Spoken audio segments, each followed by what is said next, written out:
Welcome back to the Mighty Habits podcast, everybody. Today we're diving into the life and experiences of a pretty fascinating guy. Yeah, we're talking about Barack Obama, the 44th President of the United States. We're going to be looking specifically at his memoir, A Promised Now Land. I know what you're thinking. A whole book? I don't have time for that. Right, but that's the beauty of this podcast. We're going to break down all the key insights, those really impactful moments and reflections, into something you can digest in, well, a much shorter amount of time. Exactly. Like, think about it. Have you ever wondered what makes these larger-than-life figures tick? What makes them want to lead a whole nation? Totally. I mean, it's not exactly your average career path, is it? Not at all. And in Obama's story, we get this really intimate look at his early life, those experiences that kind of shaped his worldview, and how those ultimately led him to, well, the White House eventually. Yeah, and one of the most interesting things is how his multicultural background plays this huge role throughout the book. It really shaped his perspective. I mean, think about it. He's got this Kenyan father, an American mother, spent part of his childhood in Indonesia. Wow. Yeah, that's a pretty unique upbringing for sure. How did that multiculturalism actually show up in his life, though? Like, what kind of impact did it have on his day-to-day experiences? Well, he talks a lot about how it broadened his understanding of different cultures, right? This wasn't just like a touristy kind of exposure. It was a deep immersion into different ways of life, different I perspectives. see. So it's like living it rather than just reading about it in a book? Precisely.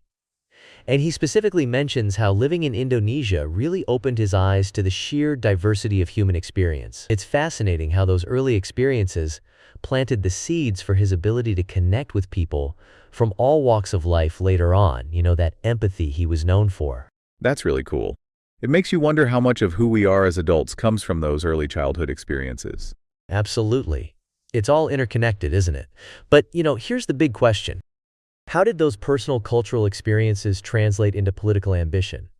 Like, at what point did he go from global citizen to future president? Yeah, that's what I'm curious about too. Was there like a defining moment? A light bulb going off? Well, A Promised Land actually points to his time as a community organizer in Chicago as this real turning point. It wasn't like a sudden epiphany, though. More like a slow burn, huh? Tell me more about that. What was he doing as a community organizer, and how did that affect his political outlook? He was working directly with people, grassroots stuff, dealing with systemic issues, things like poverty, unemployment, lack of access to health care. So like real on the ground, boots on the ground work? Exactly. And through that experience, he got a real taste of the struggles that everyday folks were facing. But it also showed him the power of collective action, how people coming together can actually make a difference. That sounds like the kind of experience that would really light a fire under someone. It did. He talks about those small victories they achieved, the challenges they overcame. It all contributed to his belief in the power of people, the power of grassroots movements. So it wasn't just about climbing the political ladder then, it was about serving communities. Yeah. Making a real That's impact. the core of it, yeah.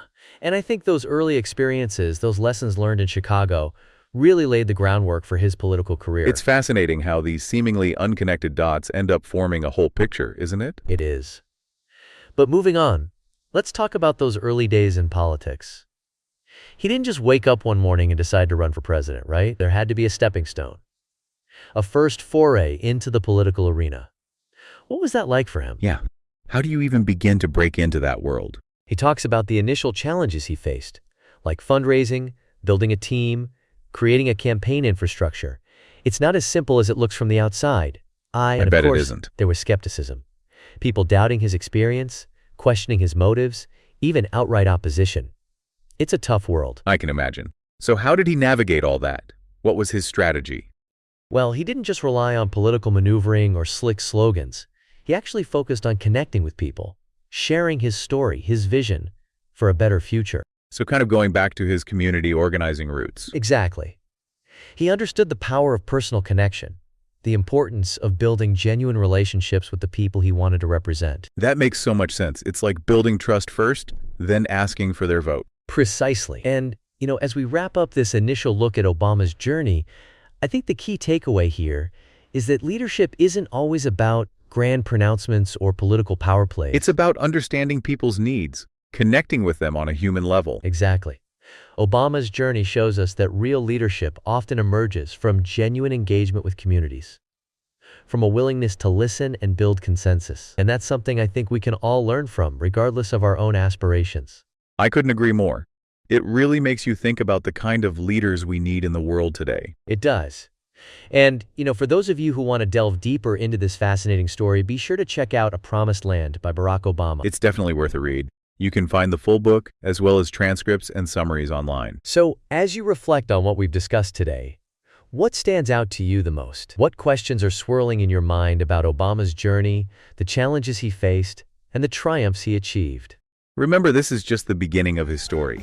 There's so much more to discover, and we'll be diving into all of it in future episodes. Thanks for joining us on the Mighty Habits Podcast. We'll see you next time. Keep those minds curious, folks, and we'll see you soon for another podcast.